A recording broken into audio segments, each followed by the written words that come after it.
I think the inception of business ownership happened through absolute measures of failure. I sucked at school. It sort of came to this position where, around the university time, I was mulling over things. I was passionate about learning sociology. I loved sort of the nerdy science part, but I also loved fitness at the same time too. And then really kind of branched off and mulled it over for about 10 years, right up to the point where I met Brett, and we hit it off, and we were working out together, kind of talking back and forth, and realized that we could probably make something out of this. So that was about 3 years ago.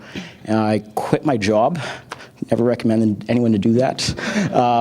Banked all of the savings and everything else into this concept that I thought and had an intuition that would come to fruition. So it's worked since then, and really the only reason why is because we've cut ties away from everything and really hadn't had a fallback plan.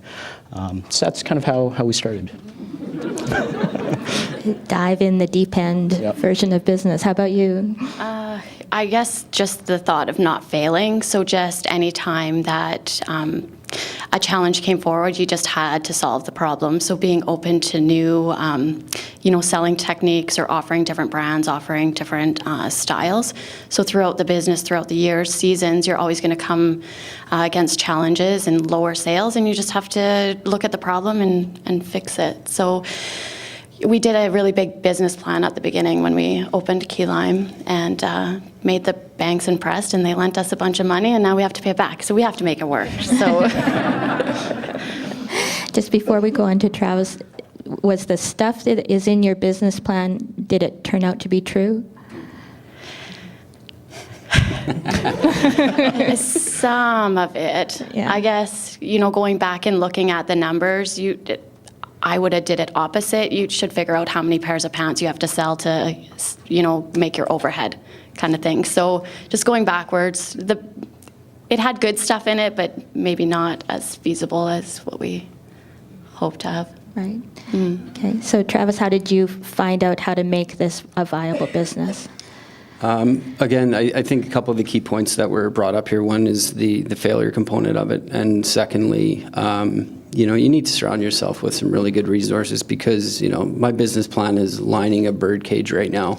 There is nothing in there because it was filled with happy math, right? Right. And we all see it. We build these numbers and these things, and we're like, yeah, how can this not work, right? When stuff started to work for us and to line up, again, it was around when we started to focus on people.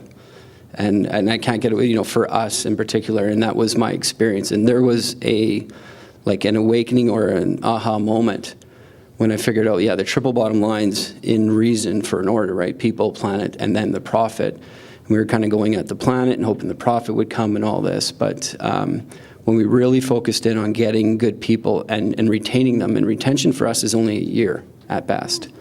So we had to dial in that, and then the failure piece started to go away. But, I went to everyone who I know would give me the answer I wanted, and I sold myself on this business.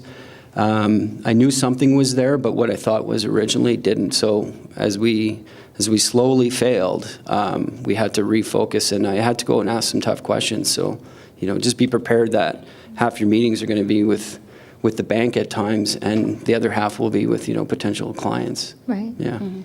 So when you talk about the guys in your business, because it might not be as clear for the other two, so you tear down buildings in an environmentally sustainable way using unskilled labor that you turn into skilled labor. Is that the way to describe what you do? Yeah, I think that's fair. I mean, like I said, we've got this massive unskilled labor force, and our focus has been to just be an incubator or a feeder tube that essentially after a year, they've got a more viable resume. They've been part of, several programs that we lay out. And when they leave, I can help transition them into other businesses that I know will actually give them a fair shot.